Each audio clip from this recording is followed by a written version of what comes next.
월 250만 원 연금으로 사시는 분이 뭘 안다고 나서시는 겁니까? 회의실 안 서지혜의 목소리가 떨리고 있었습니다. 그녀의 이마에는 식은땀이 맺혔고 양손은 테이블 아래에서 주먹을 쥔 채 부들부들 떨리고 있었죠.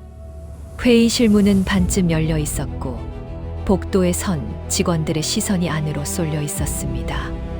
그 순간 70대 노인 한 명이 조용히 서류 뭉치를 테이블 위에 내려놓았습니다. 동진산업 30% 지분 보유자 박병우입니다. 그 한마디에 회의실 안 공기가 얼어붙었습니다. 한국에서 중소기업의 30% 지분이면 평균 30억에서 100억 원대의 자산을 의미합니다. 그 노인의 며느리인 그녀는 그제야 깨달았죠. 8년 동안 자신이 거지, 짐이라고 부르며 함부로 대했던 시아버지가 사실은 자신의 운명을 쥐고 있던 사람이었다는 거요. 노인의 손가락이 서류를 한 장 한 장 넘길 때마다 그녀의 얼굴은 하얗게 질려갔습니다. 이것은 단순한 가족 갈등이 아니었습니다.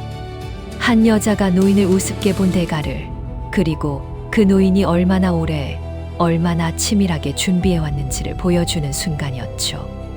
과연 이 회의실에서 무슨 일이 벌어진 걸까요? 그리고 한 노인은 어떻게 8년이라는 시간 동안 조용히, 그러나 정확하게 복수를 준비해왔던 걸까요? 그 이야기 지금부터 시작합니다. 구독과 좋아요는 여러분들의 응원과 사랑입니다. 안녕하십니까. 제 이름은 박병우, 올해 72입니다. 여러분께 들려드릴 이야기는 제 인생에서 가장 치욕스러웠던 날부터 시작됩니다. 2020년 3월 15일, 코로나가 한창이던 그날을 저는 평생 잊지 못할 겁니다. 그날 아침, 며느리 서지혜가 제 방문을 노크했습니다. 아니, 노크라기보다는 두드렸다는 표현이 맞겠네요. 쾅쾅 소리가 나도록요. 문을 열자 그녀는 팔짱을 낀 채 서 있었습니다. 아버님, 오늘 좀 나가주세요. 저는 귀를 의심했습니다. 지혜야, 무슨 소리니? 아이들이 아버님 때문에 스트레스 받는데요.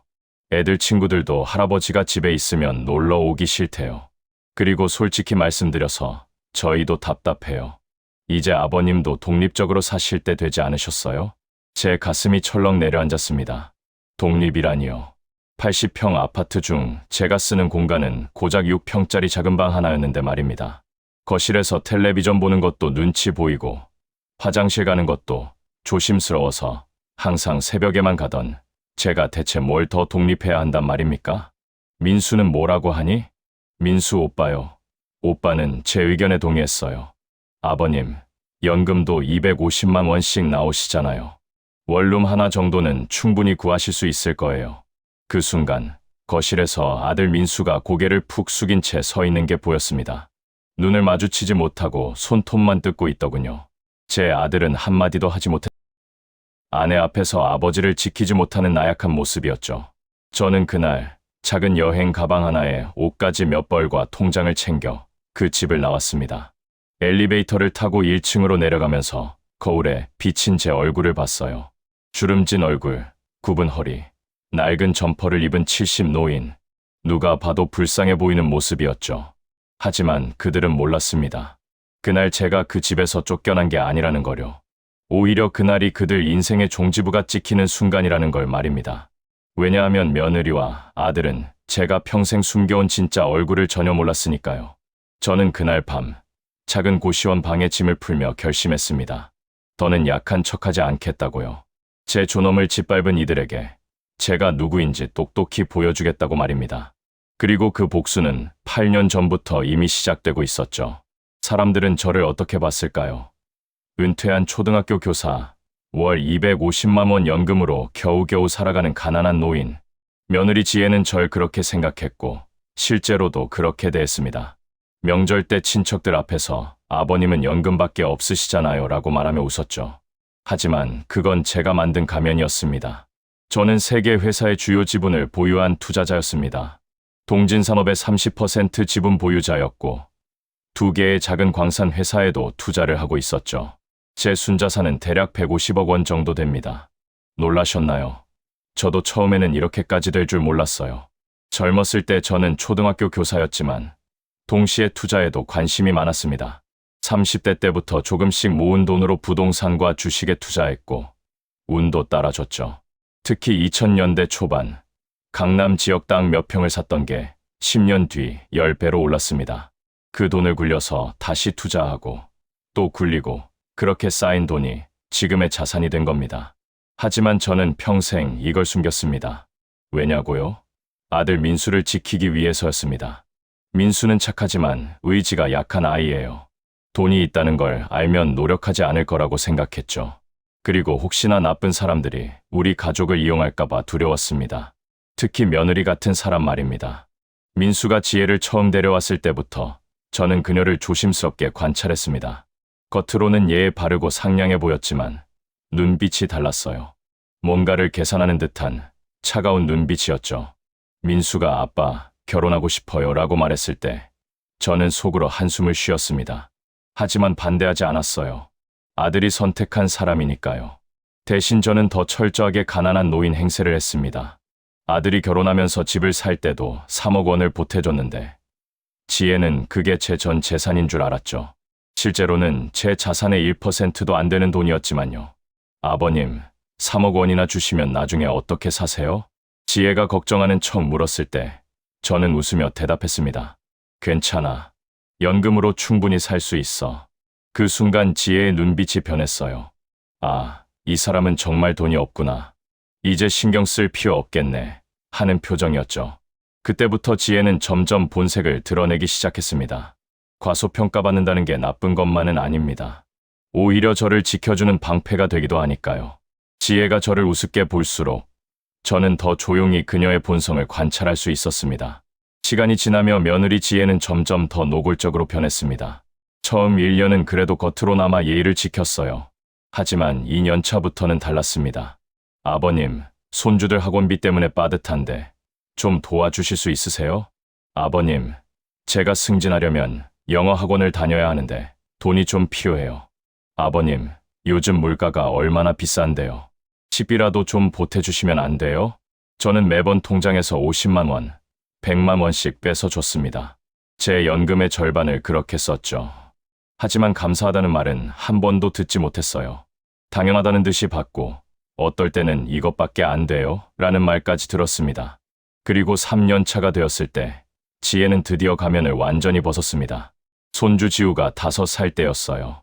제가 거실에서 지우와 블록 놀이를 하고 있었는데 지혜가 갑자기 버럭 소리를 질렀습니다. 아버님, 지우 데리고 그렇게 바닥에 널브러져 계시면 어떡해요? 지우야, 할아버지랑 놀지 마. 할아버지는 늙어서 위험해. 엄마, 할아버지 안 위험한데요? 닥치고 엄마 말 들어. 지우는 울먹이며 제 곁을 떠났습니다. 저는 그날 밤 제 방에서 한참을 울었어요. 손주와 놀아주는 것조차 허락받지 못하는 할아버지라니. 이게 무슨 처지입니까? 하지만 더 충격적인 건 그 다음부터였습니다. 지혜는 아이들 앞에서 노골적으로 절 하대하기 시작했어요. 할아버지한테 가서 물 좀 떠오라고 해. 할아버지, 쓰레기 좀 버려주세요. 할아버지, 설거지 좀 해주시면 안 돼요? 심지어 어느 날은 지우에게 이런 말까지 했습니다. 지우야, 세상에는 명령하는 사람이 있고 복종하는 사람이 있어. 할아버지는 복종하는 사람이야. 알겠지? 그 순간 저는 온몸에 소름이 돋았습니다. 이 여자는 나약함을 먹고 자라는 사람이구나. 그리고 제 손주들에게까지 그런 잘못된 가치관을 심어주고 있구나. 그날 밤, 저는 결심했습니다. 이제는 그냥 넘어갈 수 없다고요. 그녀가 전화 통화할 때 옆에서 신문을 보는 척했고, 그녀가 노트북으로 일할 때 멀리서 텔레비전 보는 척했죠. 지혜는 제가 아무것도 모르는 늙은이라고 생각했기 때문에 경계하지 않았습니다. 그렇게 저는 중요한 사실을 알게 되었어요. 지혜가 동진산업에서 운영이사로 일하고 있다는 거요. 그런데 이상했습니다. 그녀의 전화 통화 내용이 너무 수상했거든요. 사장님, 그 견적서는 제가 처리했어요. 실제보다 30% 부풀렸으니까 차액은 저희가 나눠 가지시면 돼요. 아니, 회사 카드로 끊으면 되잖아요. 어차피 법인 명의니까 세금 처리도 되고요. 그 장비요. 실제로 안 샀어요. 서류상으로만 구매한 거예요. 저는 매번 그런 대화를 들을 때마다 기록했습니다. 날짜, 시간, 내용, 금액, 모든 걸 제 작은 수첩에 적어뒀죠. 그리고 우연히 알게 된 사실이 하나 더 있었습니다. 동진산업의 대표이사가 제 오랜 친구 최 회장이라는 거요. 저희는 40년 전 군대 동기였고 오래전부터 함께 사업 투자도 했던 사이였습니다. 제가 동진산업 지분 30%를 보유하게 된 것도 최 회장 덕분이었죠. 그날 이후 저는 지혜의 모든 행동을 주시하기 시작했습니다. 횡령, 비리, 불법적 지출, 하나둘 눈앞에 펼쳐지기 시작했죠. 그리고 저는 깨달았습니다. 이건 단순한 가족 갈등이 아니라 악을 바로잡아야 하는 문제라는 거요. 2020년 3월 15일 집에서 쫓겨난 그날 밤, 저는 고시원 방 작은 책상에 앉아 지난 5년간 모아둔 수첩을 펼쳤습니다. 낡은 수첩 3권에 빼곡하게 적힌 기록들, 날짜, 시간, 대화 내용, 금액, 거래처 이름들. 저는 그 기록들을 하나씩 정리하기 시작했습니다. 옛날 교사 시절 수업 계획안 짤 때처럼 체계적으로, 꼼꼼하게요. 볼펜과 형광펜을 들고 밤을 새워가며 모든 정보를 분류했습니다. 일주일 뒤, 저는 최 회장에게 전화를 걸었습니다. 여보게 최 회장. 박형, 오랜만이네. 요즘 어떻게 지내? 최 회장, 나 좀 급한 일이 있어서 그러는데 만날 수 있겠나? 그래. 언제? 내일? 오늘 당장 만나고 싶네. 제 목소리가 심각했던지 최 회장은 더 이상 묻지 않고 바로 약속을 잡았습니다. 저희는 강남의 조용한 찻집에서 만났어요. 형, 무슨 일인데 이렇게 급해? 저는 가방에서 정리한 서류들을 꺼내 테이블 위에 펼쳤습니다. 최 회장의 얼굴이 점점 굳어지더니 마지막 장을 보고는 탄식을 내뱉었습니다. 이게 대체... 최 회장 회사 운영이사 서지혜 내 며느리야. 뭐, 그게 무슨... 저는 조용히 그러나 또박또박 설명했습니다.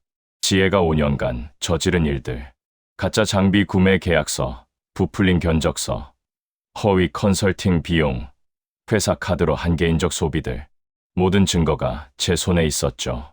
최 회장은 한참 동안 말이 없었습니다. 그러다 천천히 입을 열었어요.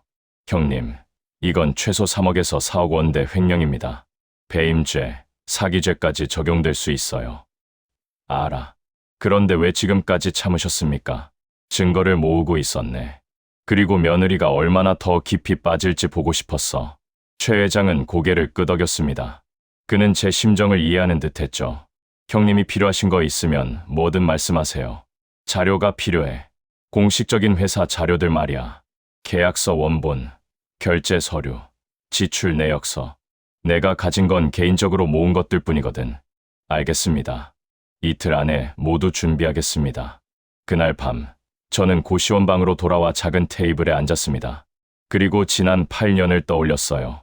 며느리에게 당한 모욕들, 아들이 저를 지키지 못했던 순간들, 손주들이 제게서 멀어지던 날들. 하지만 이제 끝낼 때가 왔습니다. 사흘 뒤, 최 회장이 약속대로 자료를 모두 넘겨줬습니다. 저는 그 자료들을 받아들고 마치 젊었을 때 회계 공부하던 시절로 돌아간 것처럼 하나하나 분석했습니다.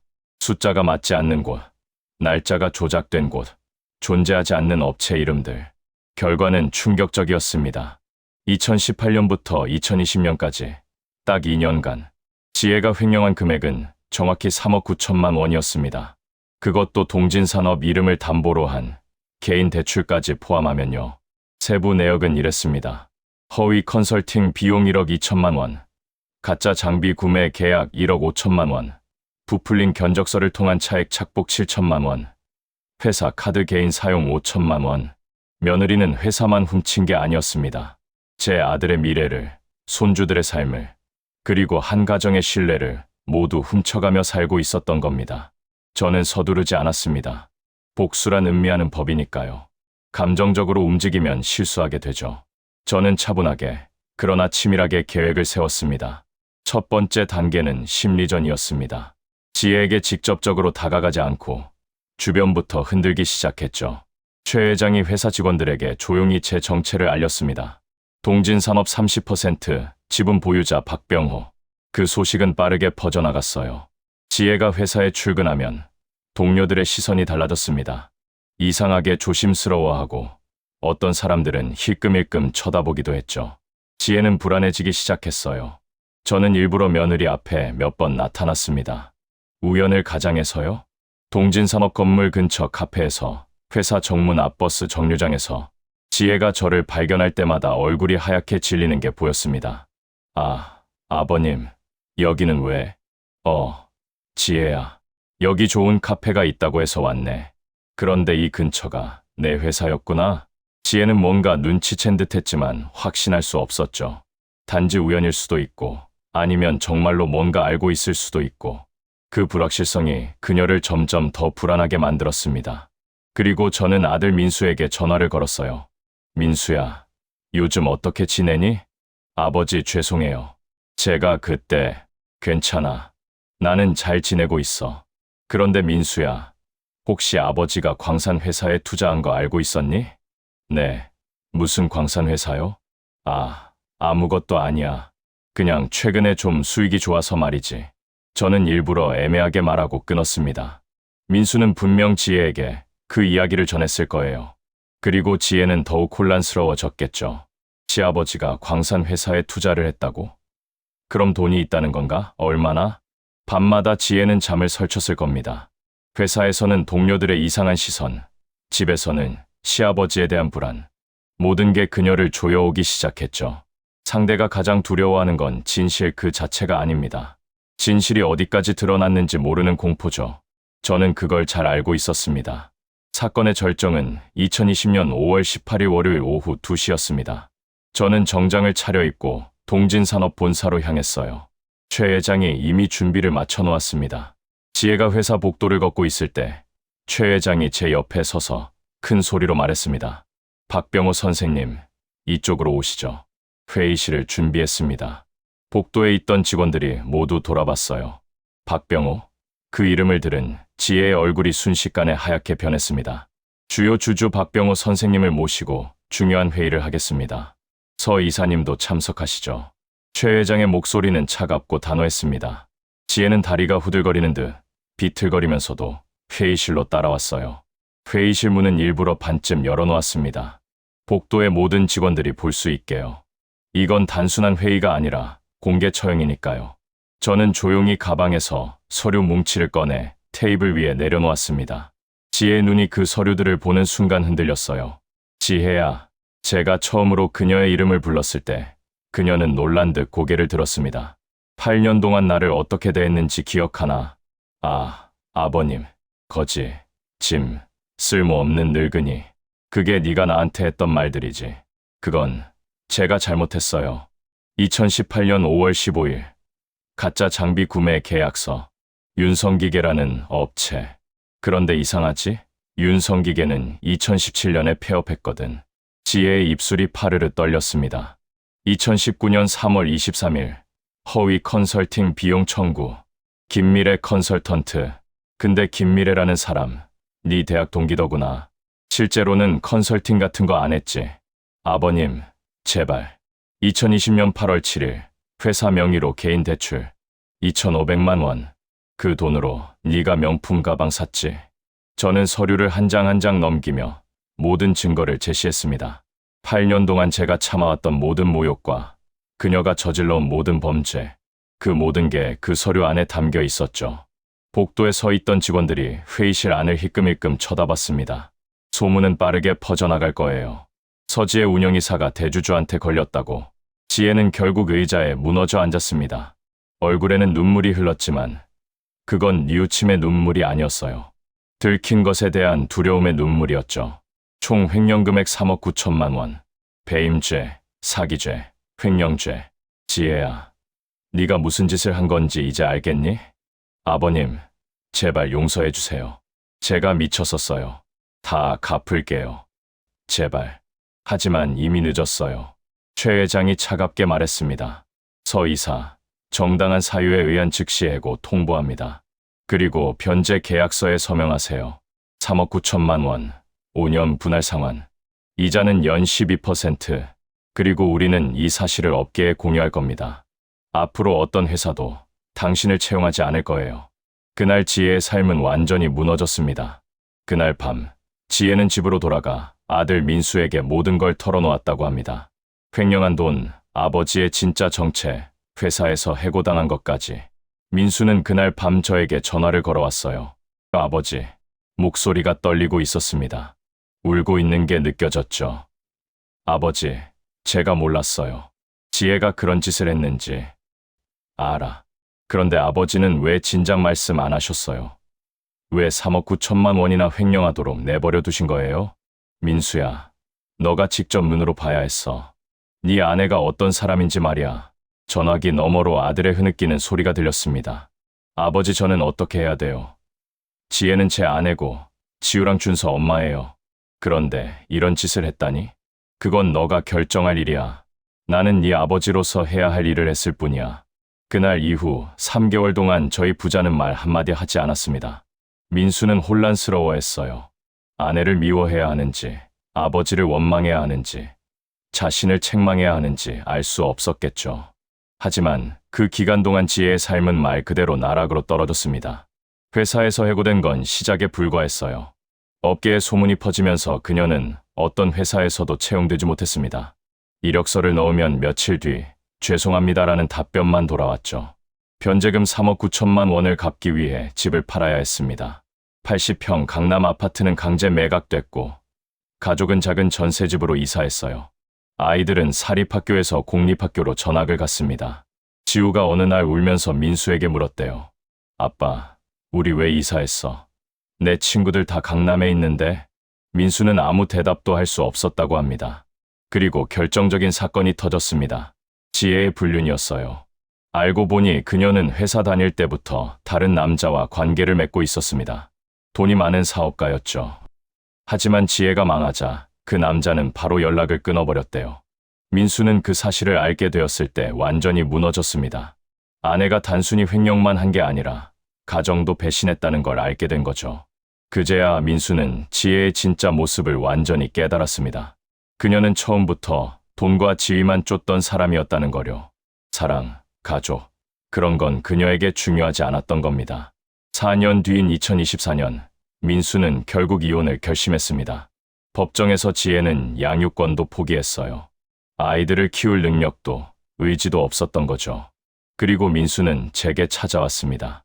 오랜만에 마주한 아들은 많이 늙어 있었어요. 40대 중반인데 50대처럼 보였죠. 아버지, 앉아라. 저희는 작은 찻집에 마주 앉았습니다. 민수는 한참 동안 말이 없다가 천천히 입을 열었어요. 아버지, 이제는 아버지가 옳았다는 걸 알겠어요. 그래, 제가 너무 어리석었어요. 아버지를 지키지 못했고, 그 여자의 본성을 보지 못했고, 제 가족을 지키지 못했어요.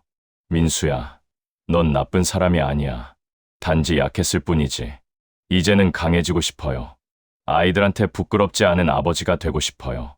저는 아들의 손을 잡았습니다. 그 손이 떨리고 있었어요.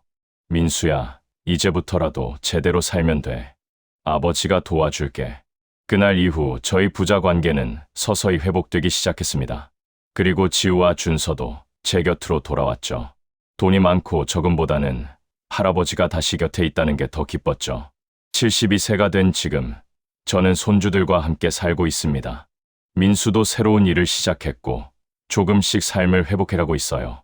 그리고 며칠 전, 오랜만에 전화 한 통을 받았습니다. 여보세요? 아버님 저예요. 지혜. 오랜만에 듣는 며느리 목소리였습니다. 많이 변해 있었어요. 거칠고 지쳐 있었죠. 무슨 일이냐? 아버님, 제가 정말 잘못했어요. 진심으로 뉘우치고 있어요. 목소리에 울음이 섞여 있었습니다. 하지만 예전처럼 뭔가를 요구하는 톤이 아니었어요. 진짜 뉘우치는 사람의 목소리였죠. 지금 어디서 뭐하고 사니? 지방 작은 도시에서 편의점 알바하면서 살아요. 하루하루가 힘들어요. 그런데 이게 제가 받아야 할 벌인 것 같아요. 그래. 아버님, 제가 8년 동안 아버님께 한 짓들 생각하면 정말 끔찍해요. 어떻게 그럴 수 있었는지 저도 이해가 안 가요. 지혜야, 사람은 누구나 실수를 해. 중요한 건 그걸 깨닫고 변하는 거지. 아버님은 저를 용서하세요? 저는 잠시 침묵했습니다. 용서라는 게 과연 뭘까요? 잊어버리는 건가요? 아니면 받아들이는 건가요? 지혜야, 나는 너를 미워하지 않아. 하지만 그렇다고 너가 한 일이 없어지는 건 아니야. 넌 그 대가를 평생 치르며 살아야 해. 그게 너의 운명이야. 알아요, 아버님. 그래도 한 번만이라도 사과하고 싶었어요.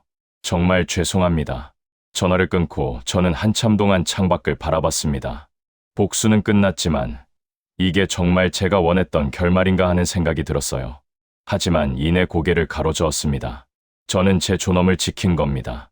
노인이라고, 약하다고, 가난해 보인다고 함부로 대해도 되는 건 아니니까요. 이게 제 이야기입니다. 노인을 과소평가한 며느리, 그리고 끝내 자신이 얼마나 어리석었는지 깨달은 이야기. 정의는 누군가 대신 해주지 않습니다. 때로는 조용히 참고 기다리던 한 남자의 치밀한 준비가 세상을 바로잡기도 하는 거죠. 저는 지금도 가끔 생각합니다. 만약 제가 처음부터 부자라는 걸 밝혔더라면 어땠을까? 지혜는 달라졌을까? 아마 아니었을 겁니다. 그녀는 본질적으로 약자를 짓밟는 사람이었으니까요. 손주 지우가 어제 제게 물었어요. 할아버지, 세상에서 제일 중요한 게 뭐예요? 저는 웃으며 대답했습니다. 존엄이란다. 너가 누구인지 잊지 않는 것. 그리고 다른 사람도 함부로 대하지 않는 것. 그게 제일 중요해. 지우는 고개를 끄덕이며 제 손을 꼭 잡았습니다. 그 작은 손의 온기가 제 가슴을 따뜻하게 만들었어요. 인생은 참 묘합니다. 제가 가장 낮은 곳에 있을 때 사람들은 절 무시했죠. 하지만 그 낮은 곳에서 저는 오히려 더 많은 걸 볼 수 있었습니다. 사람의 본성, 세상의 진실, 그리고 진짜 힘이 뭔지 말입니다. 진짜 힘은 돈이 아닙니다. 권력도 아니고요. 진짜 힘은 자신의 존엄을 지키는 것, 그리고 그걸 위해 싸울 줄 아는 용기입니다.